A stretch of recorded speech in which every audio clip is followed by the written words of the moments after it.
liaison for this is off duty for the moment, and I am en route on a trip, so I'm doing this on my iPad. But I will be hosting this for this talk that Tracy Wirak-Cassidy is going to Tracy Cassidy Wirak, I'm sorry, is giving for us tonight.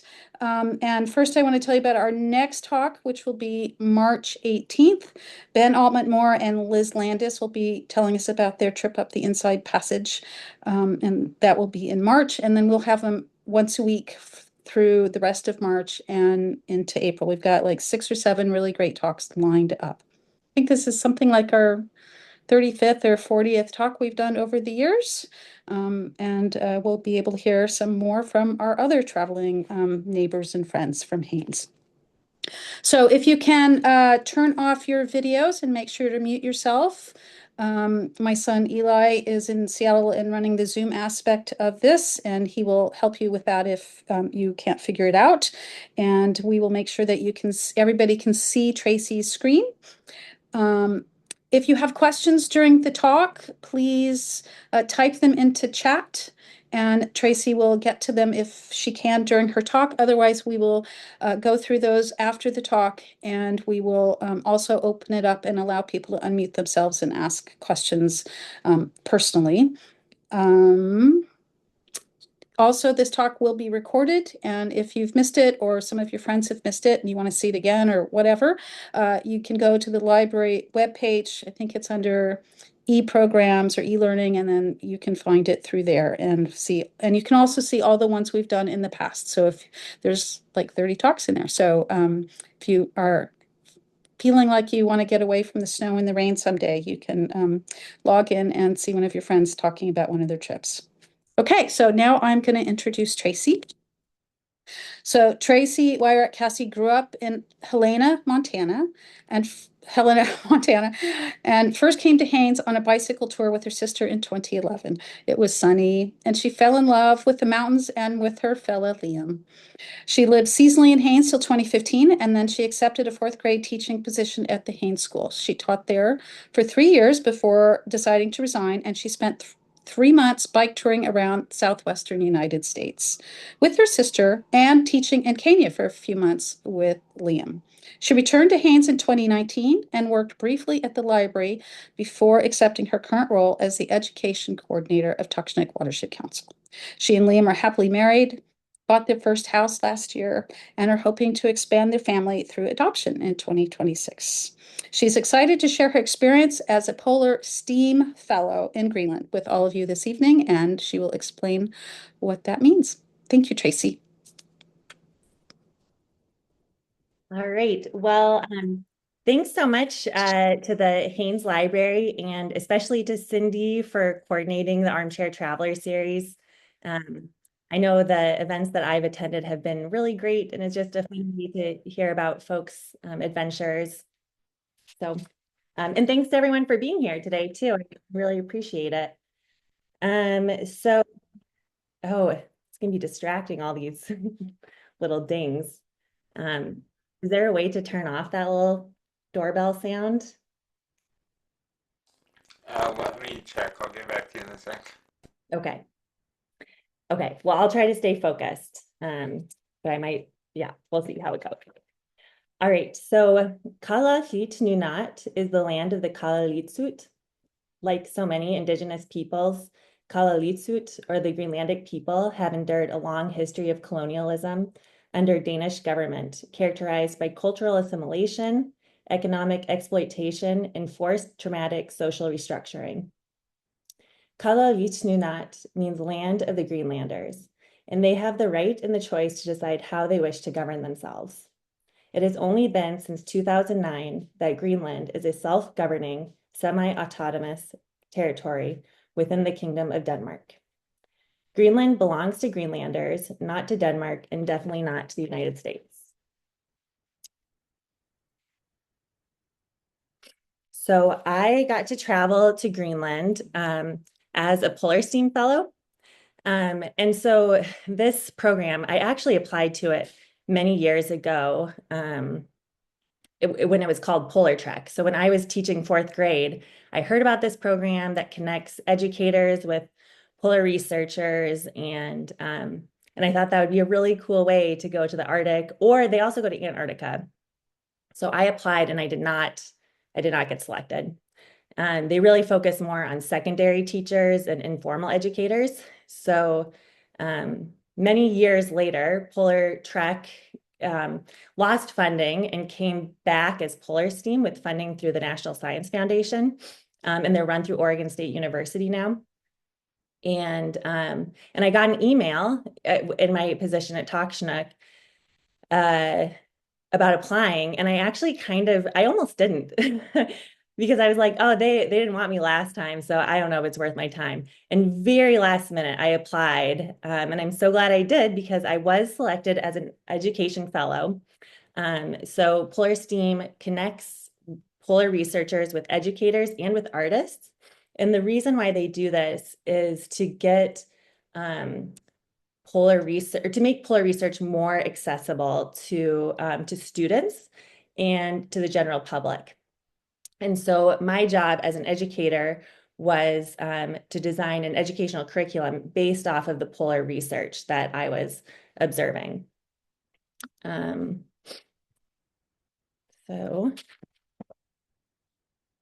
I just wanted to throw this in here because if you are an artist, a writer, an educator, definitely take down this information, and perhaps you should also apply for Polar STEAM.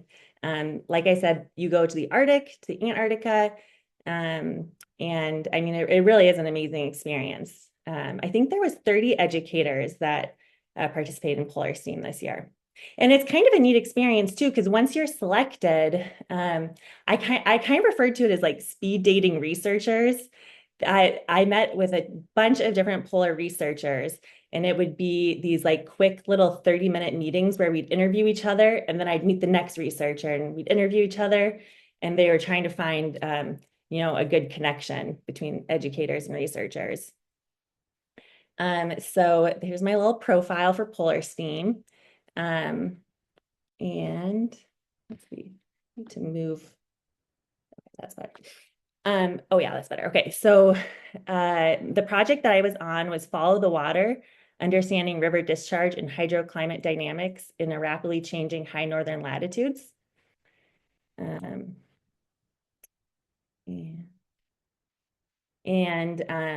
So I was working with Dr. Eric Klein, and he's worked with Polar Steam for the last couple years. So before me, Waverly Ray was the educator that worked with him, and then I got to work with him this year. And I'm not sure if he's participating in the program again. But as we go through the presentation, I'll be talking more about what some of the research was that we were doing. Okay, so I included this photo because this was actually a very big part of our experience, hanging out at this part of the Baltimore airport. So we flew to Patuxent, which is a US military space base. And that's where a lot of Arctic researchers, US Arctic researchers will travel to. So it's a military flight, and it only leaves out of Baltimore once a week. I think it was Wednesday at like 2 a.m. And so you have to check in at 8 p.m. and then wait till your 2 a.m. flight, and then you board the flight. But we got there that first day. I met Dr. Klein and one of his grad students, and the flight was delayed. So they got us a hotel. We got back to the hotel like by 4 a.m. And then we had a whole 24 hours to wait for the next flight. So we enjoyed our time. We went to DC, which ended up being a lot of fun. I have to say the one problem was that I only had really clothes for Greenland, so I wasn't prepared for like the 90 degrees of DC and the humidity. But we did a little touring around. We went to the National Botanical Museum, and then we did end up going back to the airport multiple times. The flight got canceled. And so we were stuck in DC for the 4th of July. So we did get to see the National 4th of July fireworks show, which was really cool. One of the nights when we actually did load up onto the plane, there was like this fluid gushing out of the plane, which seemed bad, but nobody seemed concerned. So we got loaded up into the plane, and then we quickly had to evacuate because it was, in fact, fuel just gushing out of the plane. So that's what led to multiple delays. So I think we ended up spending a total of 5 days in DC waiting to go to Greenland, which was fun. But by the end, I was ready to be on our way. So just some nice DC pictures. Okay, and here we are, finally loading the plane. And so we were mostly traveling with military personnel who had been stationed in Patufic. And so it's a cargo plane, but the very back of the plane, this area is where the passengers sit.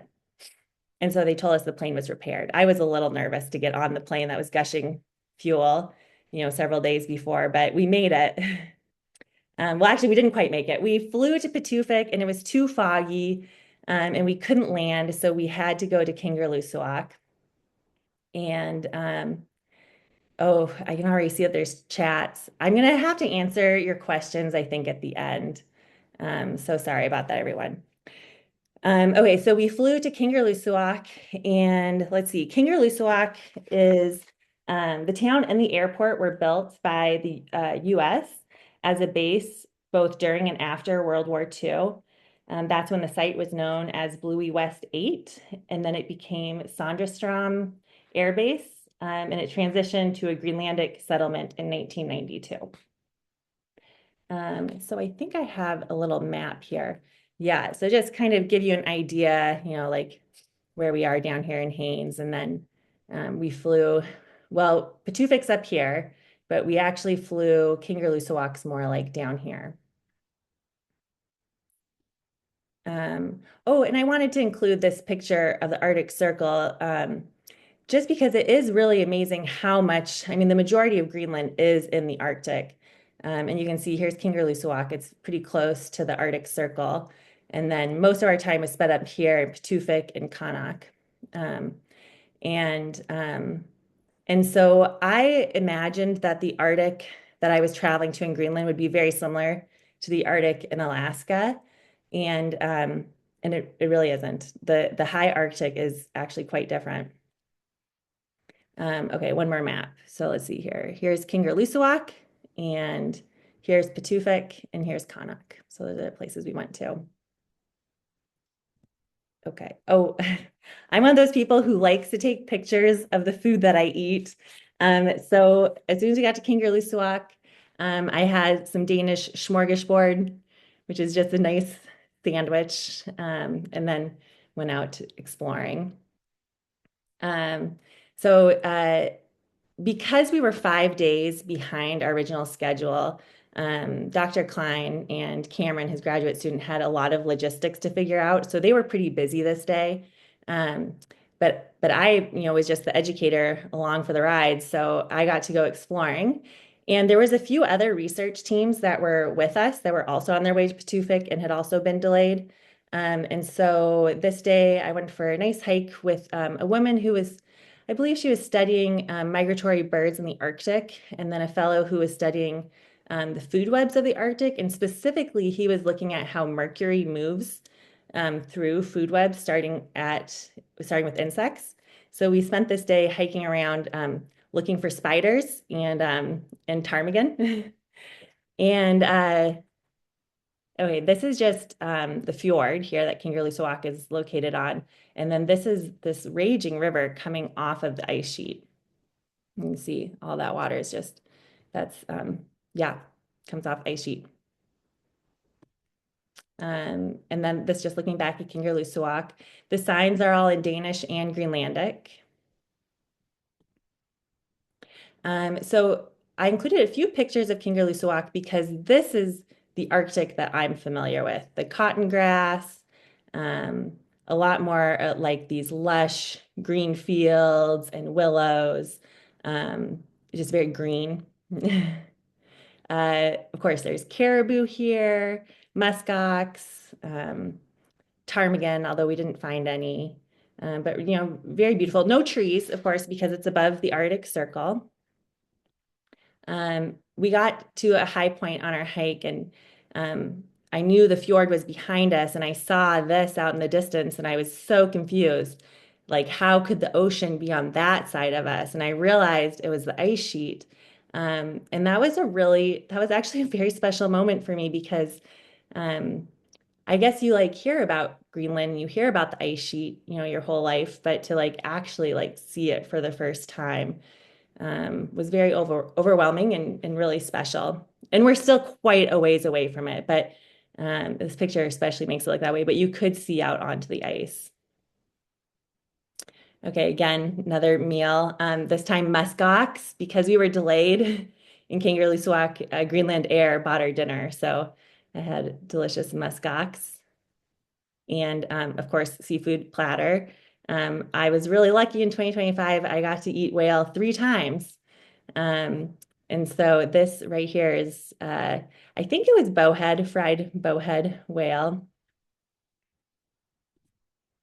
All right, so we're leaving Kinkerlussuaq the next day. This still took forever. We were delayed and waiting on the airport or on the the runway for quite a while, but we eventually made it into the air. Feels like it's actually going to happen. It was a beautiful flight. You can see the ice in the distance there. A lot of the fjords were still totally frozen. So this is, frozen fjord, the ice kind of breaking off there. Another like beautiful glacier covered mountains. So Kingerlussuaq, and then we flew here along the coastline to Patuxent. So this is not my picture, but I got this off the internet because I liked that you could see all of the base here. So it's kind of condensed in this one area, although it has a vast network of roads. And I think that's why it's a great place for researchers to go to because it really gives them a lot of access to the high Arctic. And it was not snowy while we were there, other than the permanent snow and ice. But this is another picture that's not mine, but just another picture kind of gives you an idea of what the base looks like. It looks like this too. It's not, I would say the base itself is not beautiful. The landscape is very unique and interesting, but so let's see. So Thule Air Base was renamed Patuxent Space Base on April 6, 2023. The name change was meant to honor Greenlandic culture and acknowledge the displacement of Indigenous people for its construction and reflect its mission within the U.S. Space Force. However, all it was a name change. There was little to no action made to rectify the forced relocation of the Greenlandic settlement that was here before the base. The name Patuxent is the traditional Greenlandic name for this area, and it means the place where dogs are tied. And it was the original Inuit settlement that was forced to relocate in the 1950s. So Patuxent is a United States Space Force base located on the northwest coast of Greenland. And it's located there under a defense agreement between Denmark and the United States. During the Cold War, 6,000 people were stationed there, but as of 2025, it's like 150. Denmark was a founding member of NATO in 1949, and in 1951, Greenland Defense Agreement has allowed the United States to operate the base under a NATO framework. As long as both Denmark and the United States remain NATO members under the agreement, the Danish national flag must be flown at the base, recognized as the base on Danish territory. But the United States is allowed to fly its own flag alongside the Danish flag. So just a little bit more history. Let's see, I think about more pictures of the base. This is basically what it looks like, very industrial feeling. In 1818, Sir John Ross's expedition made first contact with nomadic Inuit in the area. In 1910, explorer Ned Rasmussen established a missionary and a trading post there. He called the site Thule. And so Thule in ancient Greek is like the furthest north region. So there was a cluster of dwellings that were known as Patuxent, again, the place where the dogs are tied. This stood on a wide plain where the base was built in 1951. the population was forcibly relocated to Thule, now called Dundas. So this over here is Mount Dundas, and kind of off there in the distance, you can see where the ice is. There was a little strip of land. There used to be a little settlement there. Later in 1953, the United States Air Force planned to construct an air defense site near that village. And in order to limit contact with soldiers, the Danish government again relocated 130 inhabitants, settling them 60 miles north in a newly constructed village that is now called Connacht. And that's the other place that we visited. On November 28th, 2003, so not all that long ago, the Danish Supreme Court recognized that the movement was a serious interference and an unlawful act against the local population. The community of Connacht was awarded 500,000 kroner, so that's only $50,000 in US currency. Individuals who had been exposed to the transfer were granted a compensation of 15,000 to 25,000 kroner. Again, that's only $1,500 to $2,500 each. So it's a bit of a tragic history. So it's a bunch of these like military grade buildings that are built for Arctic conditions. And this is kind of like the dorm where the researchers are located. So this is where we stayed. It really is just dorm, but nice enough on the inside. And there was hot running water and flushing toilets. So yeah, it was a nice place. I think this is fascinating. So all of the vehicles, everything on the base is run off of jet fuel. And of course, the ground is all permafrost. So all the pipes, everything has to run above ground. Oops, I hit the wrong button. Okay. Oops. Oh boy, now I'm going the wrong way. Sorry, everyone. Okay. So as soon as we got there, we met Logan, another one of the graduate students that's working with Eric on the Follow the Water project. And it was a great day. We got to tour a bunch of their different sites. This is their lab located on the base. And so they share this lab with another research team, but this is where they get all their equipment ready. And then of course, where they were packaging all the samples to send back to Anchorage, to the lab that they have there. So driving around, you can see there's the ice sheet out there. And I think way off in the distance, you can see there's a couple muskox. Right away, went to one of their sites and start sampling. And I'll explain a little bit more about what they were testing for later in the slideshow. But you can see, it was right next to the road. So in Patuxent, all the sites are pretty easy to get to. They can just drive to them.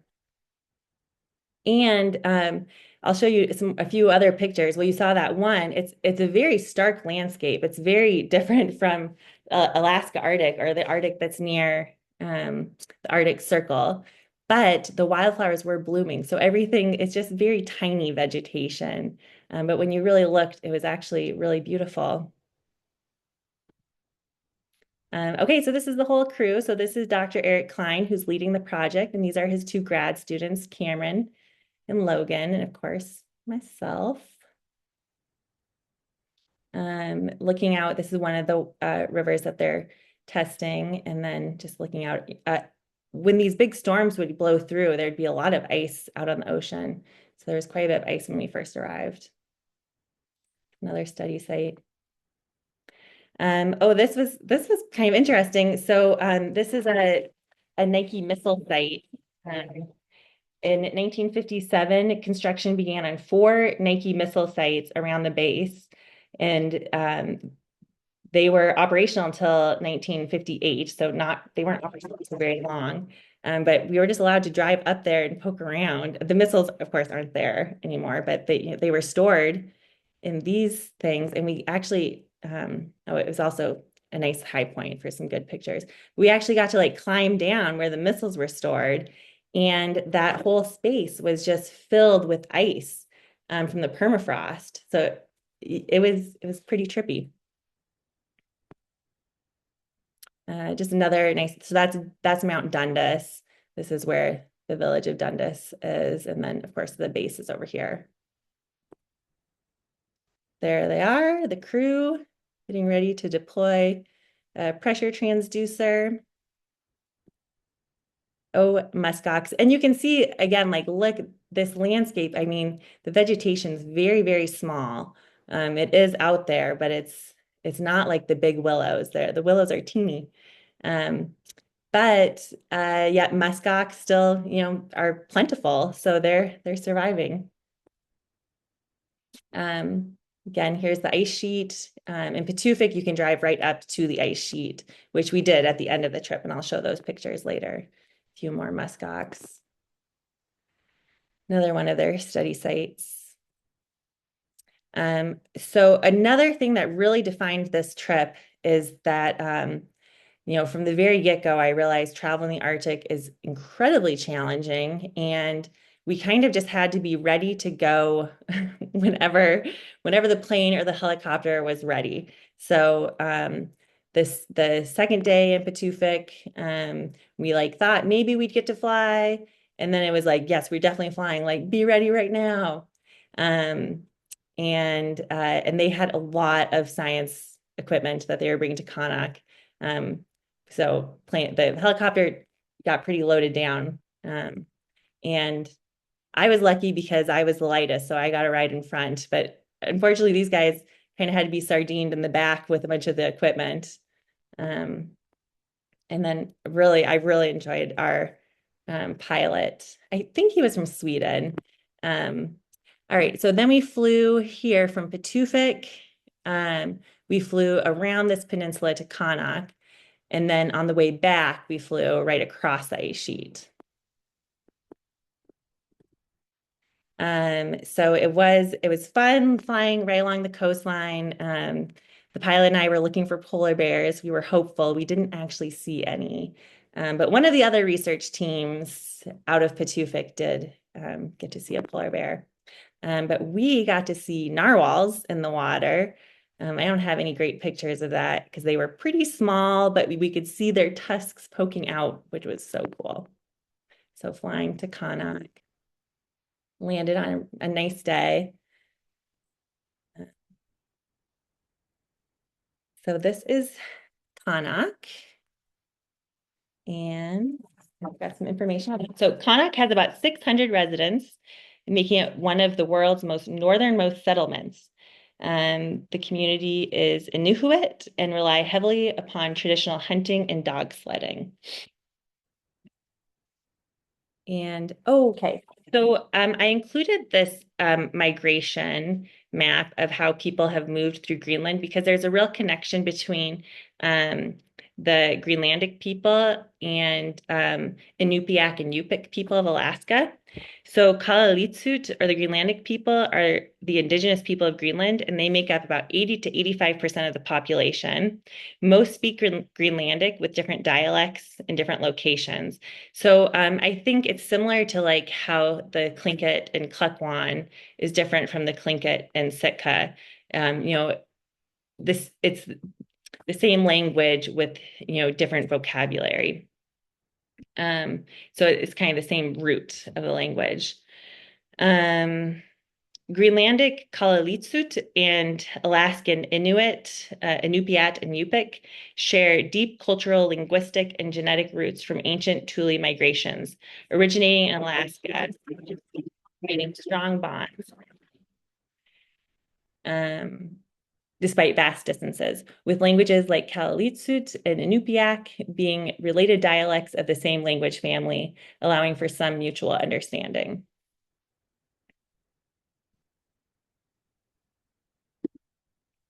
Okay, so this is where we were staying in Connacht. And oh yeah, it was nice space.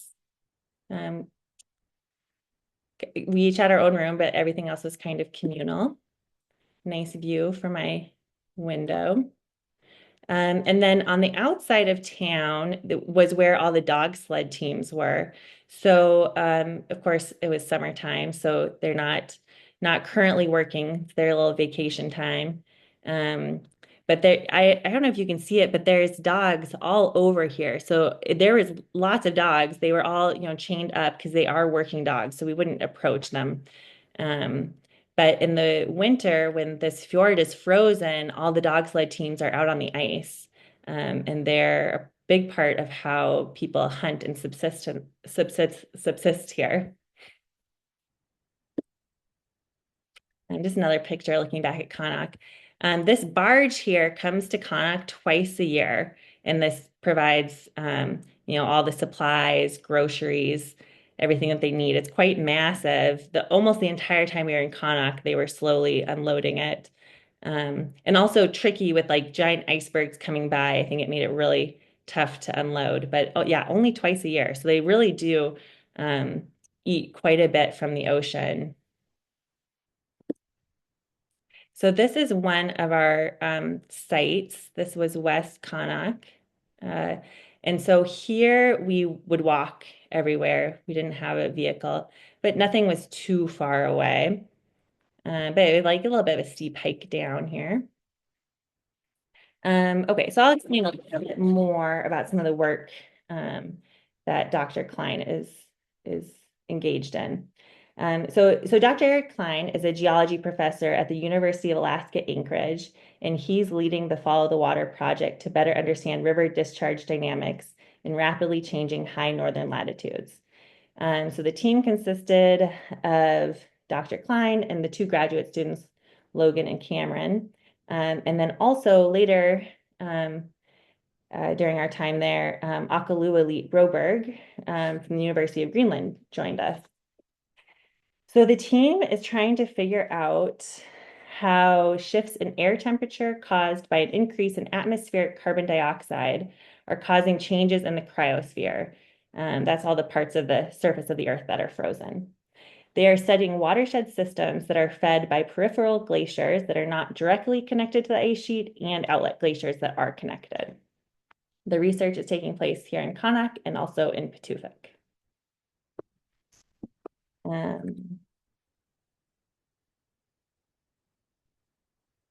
So just, yeah, doing a little research. Okay, I think this is looking down at West Connacht, but I just took this picture because all the beautiful flowers. Okay, so the changes in the water cycle were very obvious during our stay there. Connacht is considered a polar desert, so they only historically get, I think, 5 inches of rain annually. But while we were there, we experienced some heavy rainfall. I don't know how many inches fell, but it felt like a lot. So just these huge storm systems were coming through. And you can see in a lot of these pictures, just, a lot of moisture in the atmosphere after heavy rain because it is permafrost, a lot of runoff, a lot of standing water.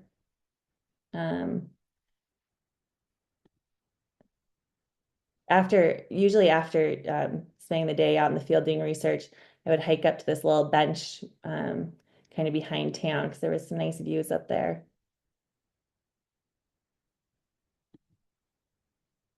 And some nice pictures of Connacht. This is the view from where we were staying. And some more sled dogs.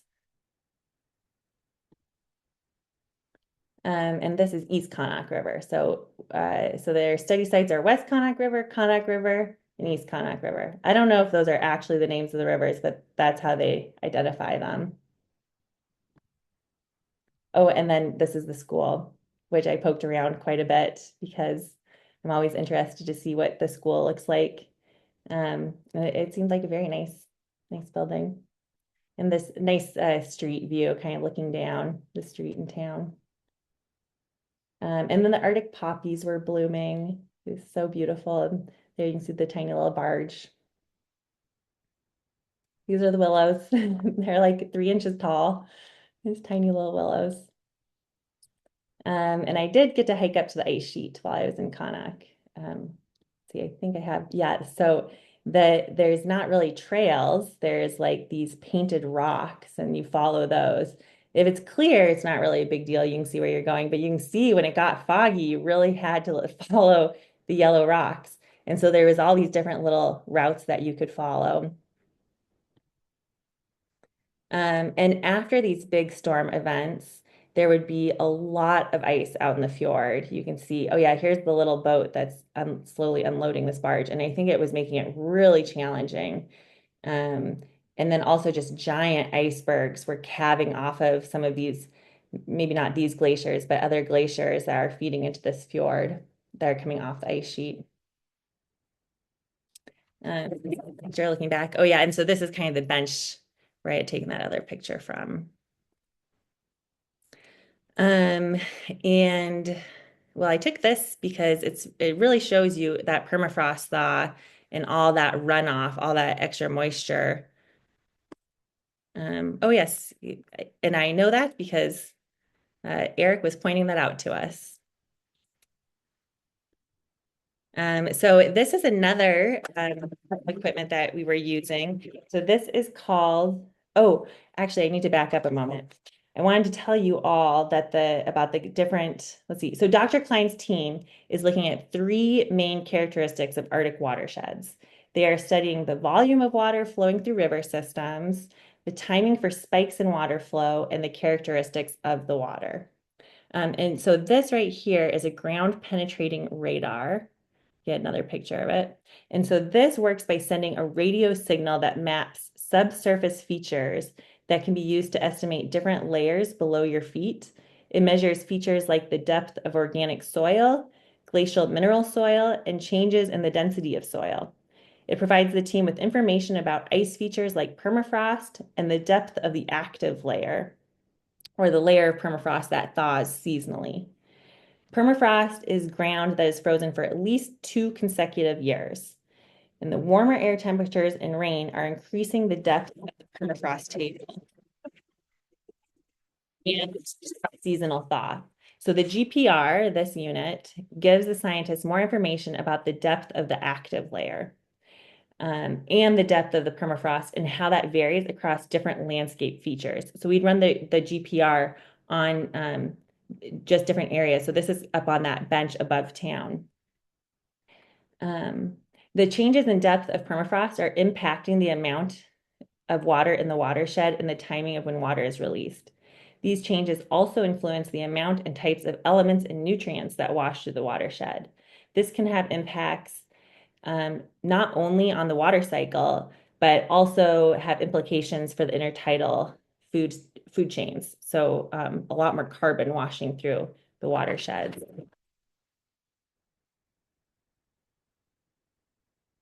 Oh, I just really loved this crew, these like really fluffy dogs.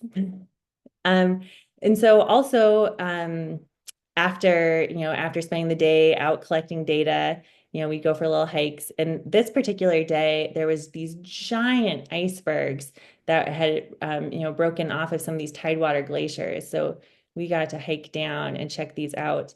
And both Logan and Cameron had drones, and I actually have some amazing drone videos that you'll have to reach out to me to see those. Because I didn't put any videos on this because I heard that doesn't work very well with Zoom. But I do have some really amazing videos of these icebergs. But they were just massive.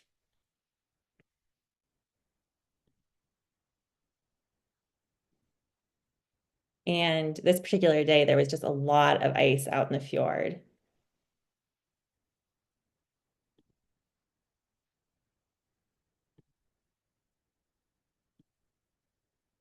And you see the researchers, they like to have fun. And I include this picture because there's, well, the runoff right here, you can see like all of this is from all that heavy rain. So it's really making an impact. And you see raining off in the distance. It was quite rainy while we were there. Okay, so I got to help with, let's see, the water quality collection. So they let me participate by collecting some water samples. So this helps the team understand the characteristics of these Arctic watersheds. These samples include dissolved organic carbon, stable water isotopes, and cations. The samples are processed back in the lab in Anchorage, and the contents help the research team understand what is in the water and where it comes from. For example, permafrost thaw has different characteristics from ice sheet melt, which is different from rainwater. The water isotope samples tell the team how much of the contents of the river are rainwater, groundwater, or snow, and how shifts from different sources are impacting what is in the river water. So to understand the timing of water volume increase and decreases, the team uses pressure transducer. So let's see, show you some pictures of that. This is just taking some water samples. So the pressure transducer takes continuous measurements of water level. I actually don't know if I have a picture of the pressure transducer, but these instruments are installed in all 5 sites in Connacht and Patuthik and run year-round. And this information helps the research team understand how a warmer and wetter Arctic affects timings in peak flow, freeze up, and thaw.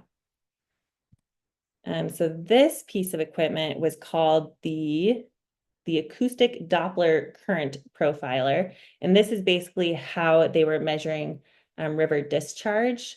So when the river was a lot lower, they could use this flow meter to measure that. But you can see this river is kind of raging after a big rain event. And so they had this unit here, the ADCP, the acoustic Doppler current profiler. And this gives the team more information about water flowing through a specific location. So you can see each, so Logan would be on one side, Cameron on the other, and they would slowly pull the ADCP back and forth on the water while real-time data were collected on a field computer. So that's what Eric's running there.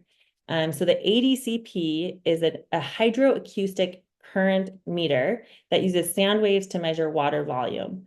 This is done through the Doppler effect. The equipment transmits sound waves into the water, and the frequency of those returning echoes determine the velocity of the water at various depths.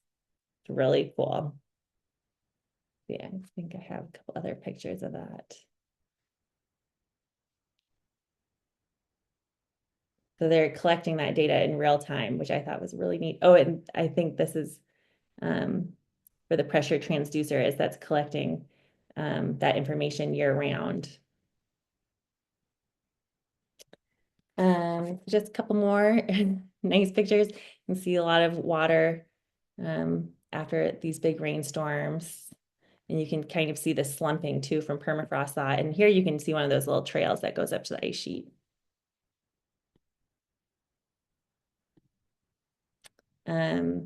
I definitely thought of Cindy and Russ while I was there because the geology I think is really fascinating, and the rocks are beautiful and quite a bit of sandstone. And we see like the red sandstone in the cliffs.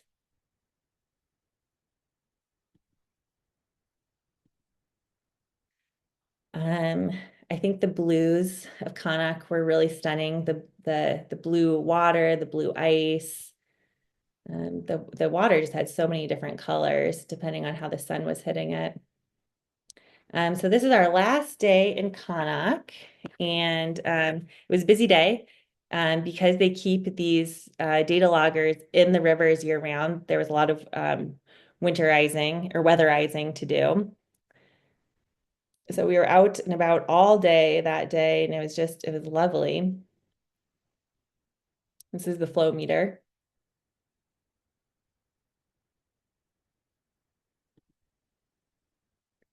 Oh, you can see here too, because of the permafrost, all of the, I guess like electricity and all the cables have to run above ground.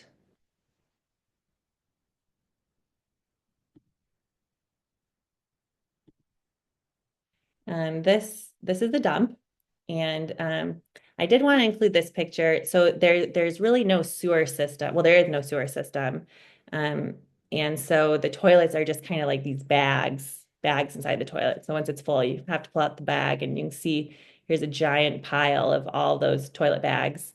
But garbage disposal in the Arctic is a huge problem, and Actually, last year during the marine debris cleanup, Xander Environmental gave a great presentation about the work that they're doing in Arctic villages in Alaska to assist with garbage disposal because you can't, I mean, it's permafrost, so you can't dig into the ground.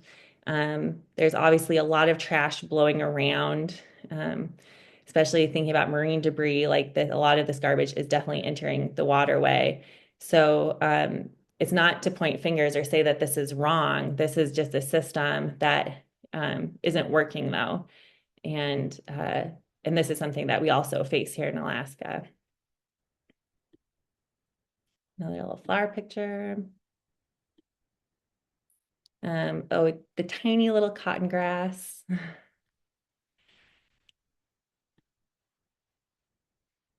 Running the ground penetrating radar.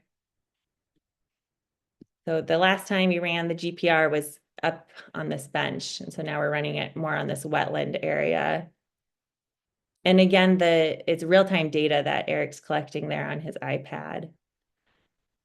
I included this picture because we didn't unfortunately get to interact a lot with the people in Qaanaaq, partially because of the language barrier, and we just didn't really have the opportunity to meet people. But I did get to interact with the kids quite a bit. And this little crew of girls was out. They were playing with this little snow bunting.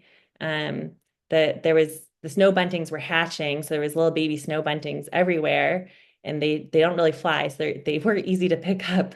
I tried to free this one, but the girls picked it up again. But they were a sweet little crew of girls. And then I had some art supplies, and I would hang out on the playground and paint, and that was my way to interact with the kids. We couldn't really chat with each other, but we could paint together, and I would point to different things, and they would, try to share with me how to say different words. There's their little playground. And it is not the Arctic Ocean, which I was disappointed about, but maybe relieved too, because I didn't feel like I needed to jump in it then. It's the North Atlantic. So very, very, very cold water, but not technically the Arctic Ocean. So the day we're supposed to leave Qaanaaq, this happens. Thick fog rolls in, and the helicopter is not going to come. So it's a good time for painting. There wasn't really any science to do because we had weatherized everything. We were starting to run out of the sample bottles for water quality sampling. This actually lasted for several days that it got really stormy and foggy. And in fact, we were stuck in Qaanaaq for a whole week waiting for the helicopter to come get us. And we missed the flight out of Patuxent. So there's only one flight that comes into Patuxent and one flight that goes out once a week. And so we missed it. And so it meant a whole additional week in Greenland, which made me a little bit frantic because I had a lot going on here, but we got it figured out, and we missed a week at the beginning, so we got an additional week at the end. So a lot of walking around, kind of checking things out, a lot of time hanging out in the fog. Obviously, you can see big changes in the Arctic water cycle. There's a lot of moisture in the atmosphere. And then just these massive icebergs out here from all the storms. And some pictures from the dock looking back at Qaanaaq. I thought that was neat, some fish drying. And get another picture of the school. A little snow bunting. Oh, I did look this up because I thought maybe people would want to know why the houses in Greenland are all painted different colors. And I guess it's because it's identifying what that building is used for.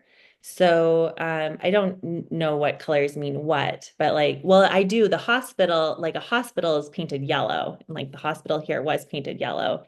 And the school, the grocery store, the community center down here were all painted red. And then I think there's a variety of colors that residential houses can be painted. Oh, and so mostly, we did not approach the sled dogs because they're not friendly, but these little puppies, we spent a lot of time with them while we're waiting for the helicopter because they were so cute. So I had to include some pictures of them.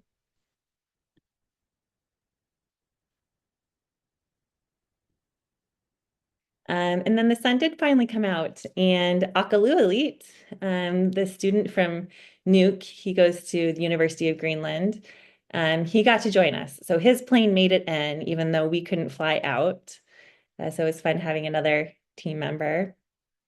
And we got to do some additional science. So we ran the GPR, the ground penetrating radar, here on this wetland area on the other side of town. Akalu Elite and Dr. Klein.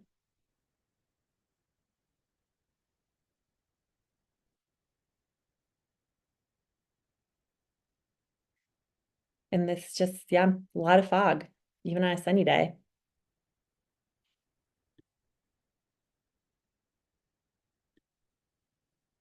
And like I was sharing earlier, it's definitely a subsistence community, and people eat narwhal and beluga whales. I can't remember. I feel like for some reason maybe not bowhead whales, seals, and so a lot of whale bones and skulls on along the coastline.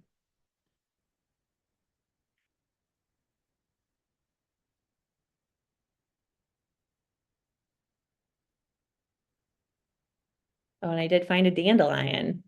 Just one, but I couldn't believe it. They've made their way up to the high Arctic. Um, just the thick fog. You can see there's 3 people out there. I think they're running the GPR. And we did get to try some narwhal. So subsistence hunters can sell their what they hunt to the grocery store and to restaurants. And so Akalu Elite bought this narwhal and prepared it for us, which we ate it raw. And he cut it into these little strips like this, and that actually makes it much easier to chew. And I really liked it. It was very tasty.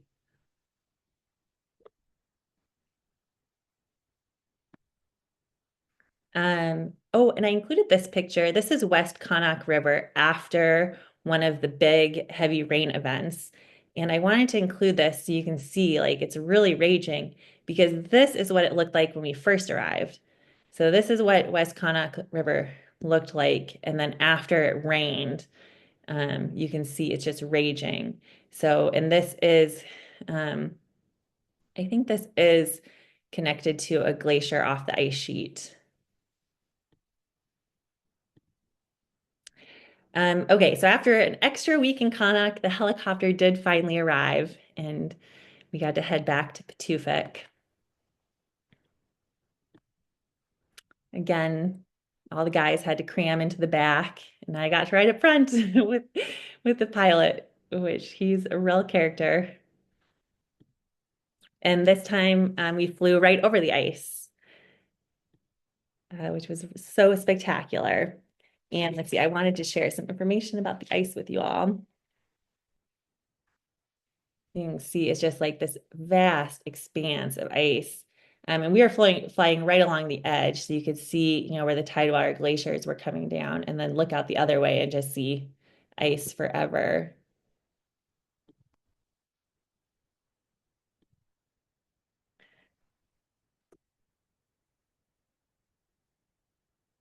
Okay, so the Greenland ice sheet is a massive Arctic ice body it covers nearly 80% of the island. It holds enough water to raise global sea levels by over 7 meters. That's 23 feet if it completely melted. At its thickest, it's 2 miles deep of ice. It's incredible. It's currently losing approximately 264 gigatons of ice per year. That's what was recorded between 2002 and 2025. And it's a key contributor to rising ocean level.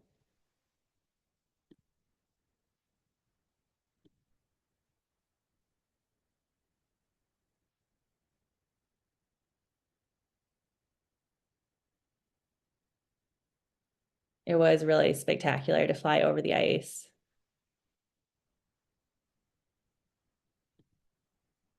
Now we're coming back to Patufic.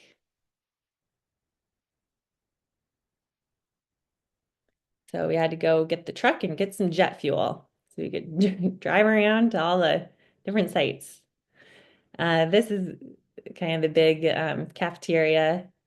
Reminds me kind of eating cafeteria in college. That's where we'd eat when we were in Patufic. And this little Arctic fox. I was really surprised. I'd never seen an Arctic fox. They're tiny. I thought they'd be so much bigger. And it has its little summer coat.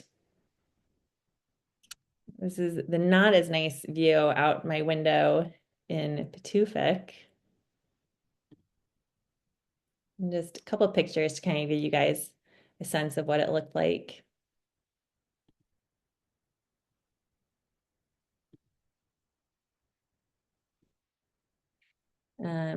Nice little community center space. The jet fuel. I did go for a couple runs while I was there, but it would make me kind of nervous because there'd be all these like warning signs, explosives. What's that one say? No access, explosives. So I always felt like a little nervous about where was okay to go and where it wasn't okay. There's also lots of big, heavy equipment driving around. Um, but it was worth it to get out because we get these amazing views of the ice sheet. And then I later discovered that there was like routes for people to walk on. Oh, these are the Arctic hares. Okay, so I was surprised that the Arctic fox were so tiny. I was very surprised that the Arctic hare are so giant. They're like the same size. They're huge.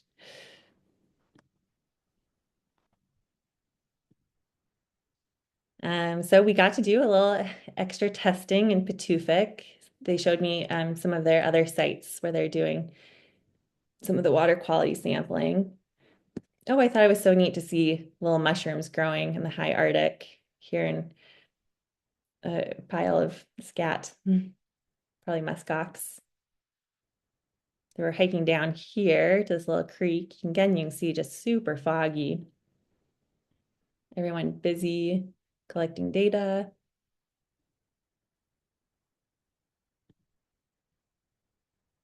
Fog slowly burning off.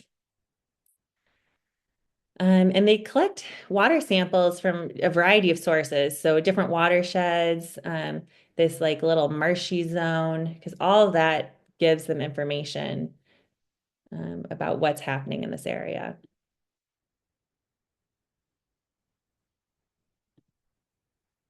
And then in Patufic, you can drive right up to the ice sheet. So this day we did, and we actually got to hike up on the ice.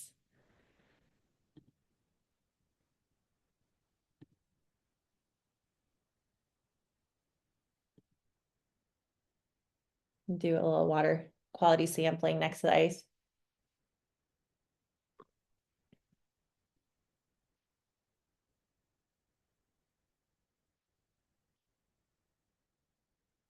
Again, the rocks are so beautiful when you stop and really look at them. So we followed this little snowbank up here onto the ice sheet.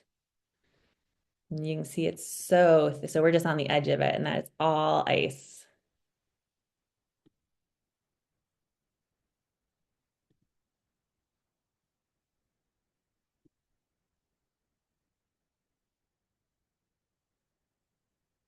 And this is all water running off of the ice.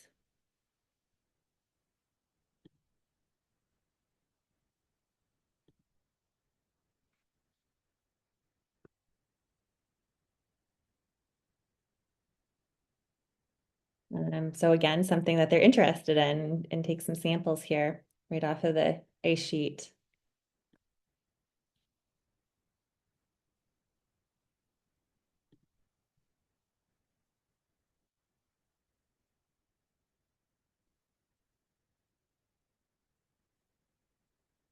Oh, at this point, Dr. Klein had left. He was working on some other projects. I think he had to go to Finland. So it was just the grad students, and they had all dunked their heads in the water running off of the ice.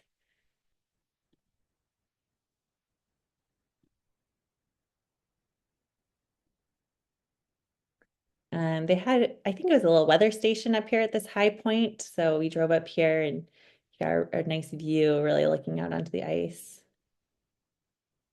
Couple pictures.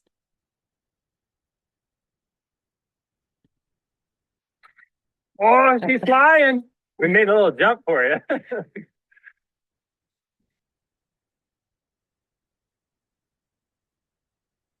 Oh, I forgot that there was a video. I don't know if that came through for you all, but that was me sliding off of the ice sheet. So then just during the time, that I was there, I think it's 3 weeks. No, it must be longer than that. Well, they're up there, all summer long collecting data. So I think we were there for just 3 weeks. So this is just the data or all the bottle samples that they've collected. And so Logan and I were both leaving Patufic at the same time. Cameron was going to stay, Cameron and Akalu Elite were going to stay and continue to do some research. So Logan had to fill his bag with all of these samples to take back to Anchorage to sample or to test in their lab there. And then the day before we're supposed to fly, the fog rolled in. I thought we really were going to get stuck another week. Oh, because there's all these military personnel there, and there's not really a whole lot going on. There's all these different like activities and there's a big gym and a community center, and in the community center there's a lapidary for polishing rocks. So we spent some time in here polishing rocks. This is the cafeteria. Another little Arctic fox, just a little bit of white hair left. And then the very last day, the fog is finally burning off. And so Cameron and I climbed up Mount Dundas, kind of that little mesa peak that I've pointed out a few times in some of the other pictures.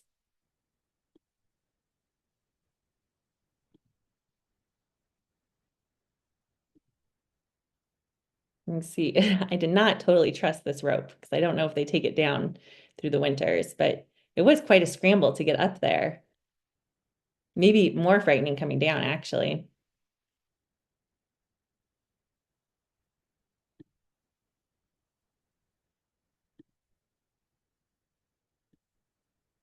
All right, and although I was worried about it, the flight did make it out of Patufic. I still had a lot of struggles getting back to Alaska with delayed flights, but but eventually made it back. So it was definitely quite a journey getting there and getting back. But that's Mount Dundas as we're flying out of town or out of Patufic. And I think that's my last slide. All right. So I don't know if do we want to do some questions or should I look at the chat? How should we? Yes, I think the chat were all about, I forgot to make sure everybody could see your screen share before we started, but I think that's Oh, all, yeah. So all, we could all, I sorry. think it's resolved. Okay. If not, they'll be able to watch it during watch the recording. But let me just say, Tracy, that was amazing. It was so Okay. cool to see. We've all been hearing about Greenland in the news, but this is, being there and hearing it from somebody we know and learning more about it was fabulous. So thank you and great pictures. I have like 50 questions, so maybe I'll ask like one or two, and then I'll let other people ask questions. So I actually worked in Nome for a number of years, and Donak looks very similar in some ways, the type of buildings and people had honey buckets and you would take them to the dump and pop all the stuff in the honey bucket out of the bucket into the city dump and once a D7 was out on it when it had frozen in the winter and fell through into the giant sewage pond. Um, but I in Nome, it's very expensive to live in places like this, even if you eat whale and seal and muskoxen and reindeer or caribou. Um, in Nome, I think it was a lot of the gold mining industry that allowed people the money to live there because you still need other kinds of food and clothes, and the housing costs are astronomical. Do you have any idea what I think you said 600 people, what how people Yeah. are surviving there? That's a great question. I actually just noticed, is Eric Klein here? Eric, are you here? Hmm. I see his little thing here. Um, well, maybe he was here earlier. I don't know, Cindy. I don't know.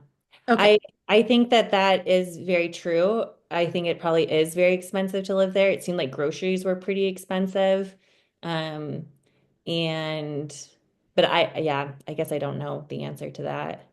Okay. I will also say that in Nome, they actually moved a bunch of King Islanders to Nome, and they built government housing for them. And they also didn't have sewage. I think they had running water, and I saw that in the town, it looked like there were water tanks in one of your pictures. Yes. Yep, there was But the water. the buildings were all the same shape and size, sort of like they were in this town, and they were also brightly colored. So I think I don't believe in they were colored by function, Mhm. like they are there, but I think it's just to add some brightness in the world that's white for half the year and brown for another half the So year. too. Because Kotzebue is like that too. It's very colorful. I think, yeah, I think you're right. Arctic places, just good idea to paint bright, beautiful buildings. Add a Yeah. little. So anybody else who has a question, feel free to just unmute yourself and speak up. This is Patty. I was trying to discern the boats. It looked like a lot of them were maybe the Boston whaler style because they go out in some pretty unprotected water. Did you know anything about that? If they were more of the, Boston whalers that don't sink? I don't know, but They, I do know that when they are hunting, especially like narwhal, that they can't use like a skiff type boat. They can for part of the way, but when they're actually doing the real hunting, they have to do it in kayak.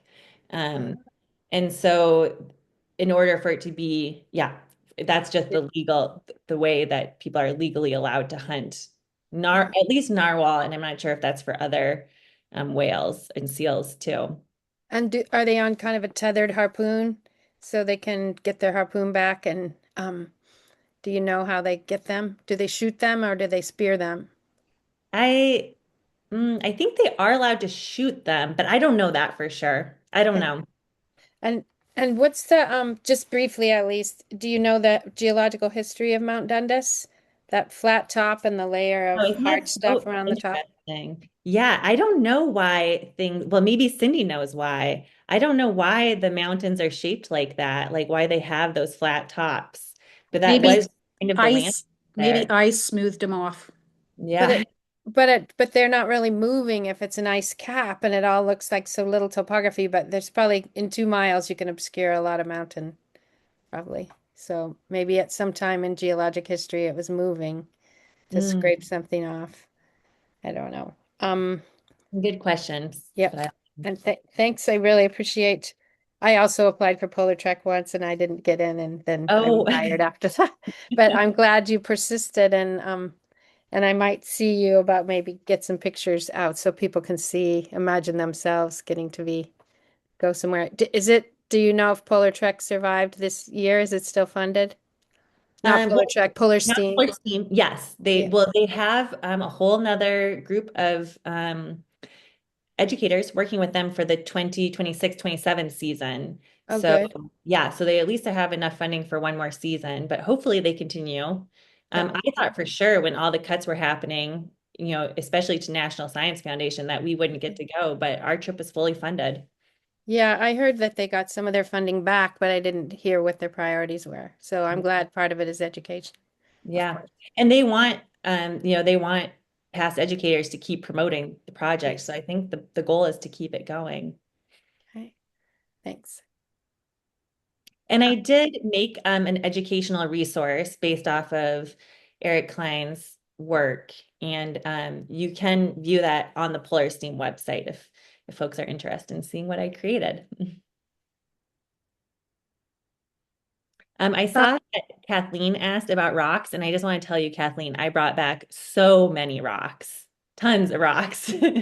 I couldn't stop. There was just too many interesting rocks to pick up. So yes, lots of them. And someone in the chat asked about insect fauna. Insect fauna? Any insect fauna. I only see the person's, Betsy Lyons. oh, Betsy Lyons. Any insect fauna. Uh, okay. Well, yeah, there were insects. I mean, that's one of the research teams up there was specifically up there to study the mercury in the insects and how that travels up through the food web. So I would have loved it. I mean, it was so fascinating meeting these different research teams and what they were working on. And I would have loved to have gone out with them for a day. I know that they were doing a lot of like insect trapping. Um, but uh, so yeah, we did see. If that's what insect fauna means, yes, we saw some insects. So how far was the ice cap from the town and from the military base? So from Connacht, it was walking distance. You know, it would take maybe an hour to walk to, and kind of steep to get up onto that bench, and then steadily hike up to the ice. But in Connacht, it's also not connected ice sheet because it is Connacht's kind of a separated island or on an island, and so in Patufic, it is actually connected to the ice, and we had to drive up there. So I don't know, maybe like 6 miles out of Patufic. It took, probably 30 or 40 minutes on kind of rough road to drive up there. So I would imagine it wasn't that this was under ice, maybe not that long ago. Do you know anything about that? I mean, even if it's a cap, the ice is moving. It's just that it's melting on the front. Ice moves downhill because it's gravity, and so it would have smoothed off the terrain. But the type of terrain that you are showing pictures of looks like it hasn't been exposed for long enough to get very thick vegetation.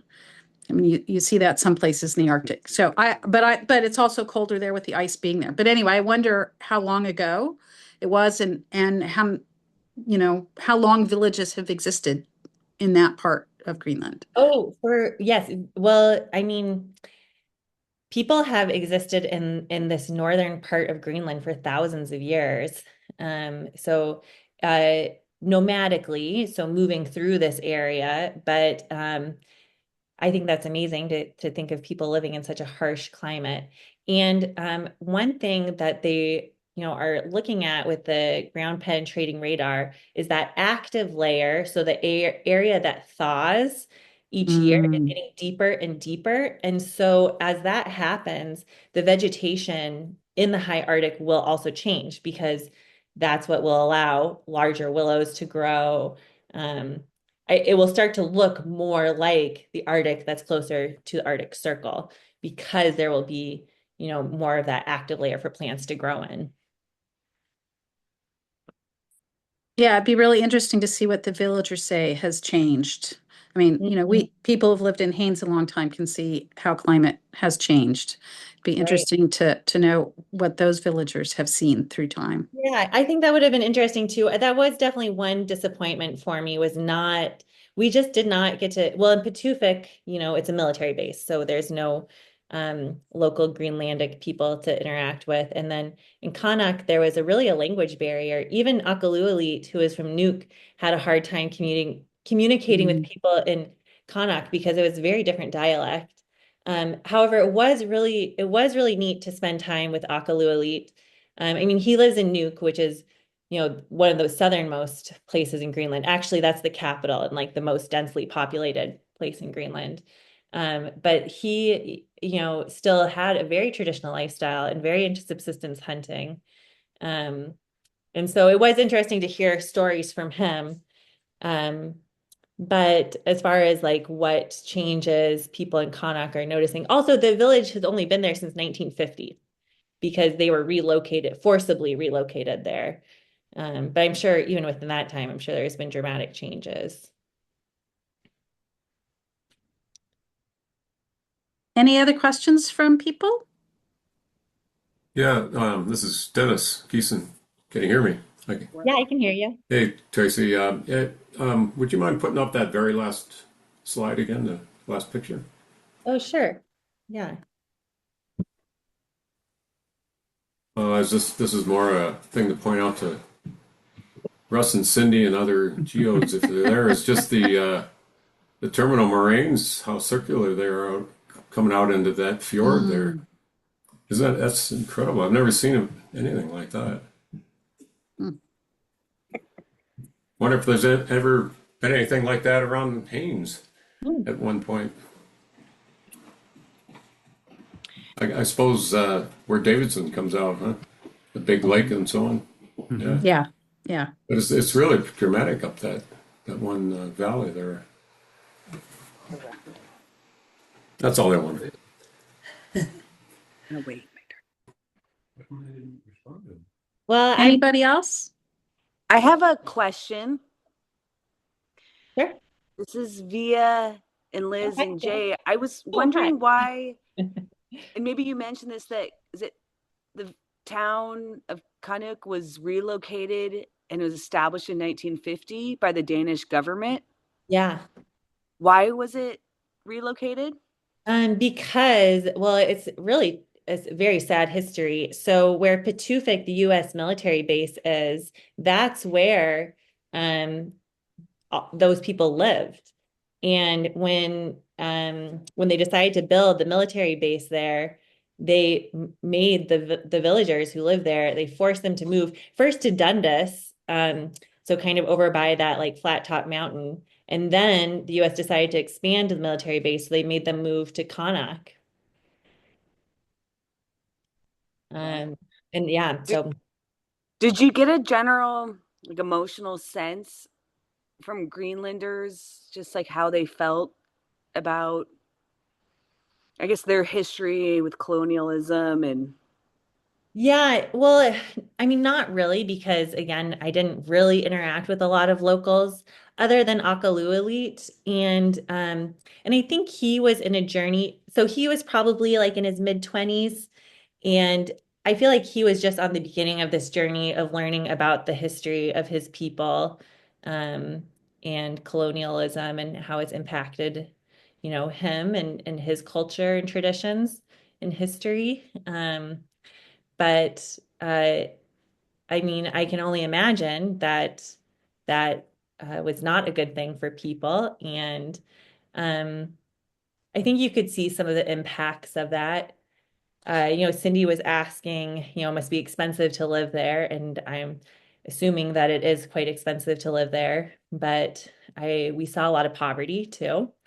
Um, and I think that's part of what happens when people are treated that way and forced to leave their home and mistreated and then forced to live in structures that are built a certain way that's not maybe part of their customs. And so um, unfortunately, no, I didn't interact with people to get a real sense of what that was like, but those were just some of my observations. I was just reading today about a forced contraception program from 1960 to 1991. Indigenous women were forcibly giving contraception either by injection or IUD, and some of the girls were as young as 12 and they weren't told what it was for.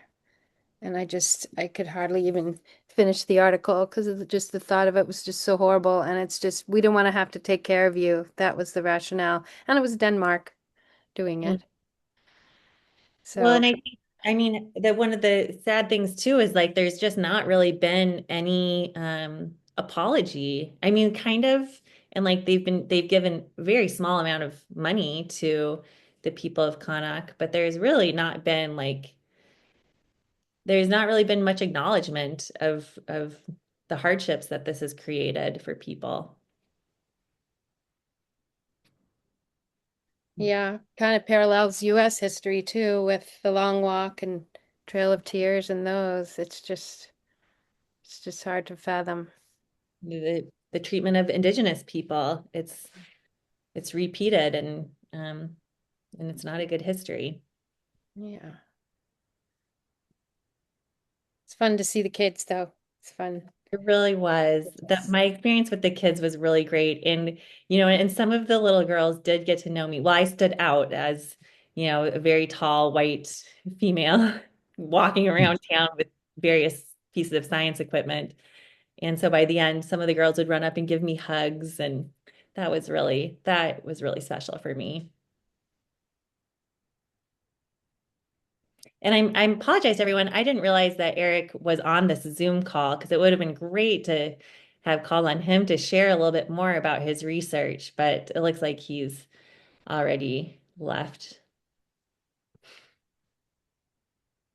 Well, I think we should probably end the Zoom call here in a minute unless anyone has a last minute question. But most of you know Tracy, and you can ask her for some of those Zoom things. I'm the one who told her that at least in the past, the videos haven't worked well in the past for Zoom. But anyway, reach out to her, ask her questions, and see if you can get those droned videos. And Tracy, thank you. This was fabulous. Oh, thank you. I'm not likely to ever make it to Greenland, and I feel like I've learned something. So thank you. Oh, great. Well, thanks so much for inviting me to present. And thanks everyone for coming. Okay. Good night, everybody.